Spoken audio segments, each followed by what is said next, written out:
अगदी कणभरही तुपाचा वापर न करता या ठिकाणी मी गूळ आणि शेंगदाण्याचे लाडू बनवलेले आहेत। हे लाडू 2 ते 3 महिने सहजरित्या तुम्ही स्टोअर करून ठेवू शकता। तेलाचा वास येत नाही आणि लाडू पण खराब होत नाही। आपण शेंगदाणे भाजताना थोडी काळजी घ्यायची, जेणेकरून आपले लाडू 2 ते 3 महिने सहज टिकून राहतील। मंद आचेवरती आपल्याला खरपूस असे शेंगदाणे तांबूस रंग येईल इथपर्यंत भाजून घ्यायचे आहे, जेणेकरून त्यातील सर्व मॉइश्चर निघून जाईल।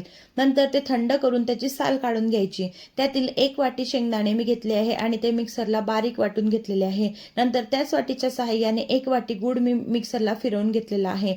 ते दोघं जे आपण मिक्सरला फिरवून घेतलेलं होतं ते एका बाउलमध्ये मिक्स करून घ्यायचे आणि परत एकदा त्याला मिक्सरला ऑन ऑफ करताना आपल्याला ते फिरवून घ्यायचं आहे, जेणेकरून थोडंसं तेल रिलीज होईल शेंगदाण्यातलं आणि गुळाचा जो मॉइश्चर आहे त्याने आपला लाडू सहजरित्या बांधता येईल।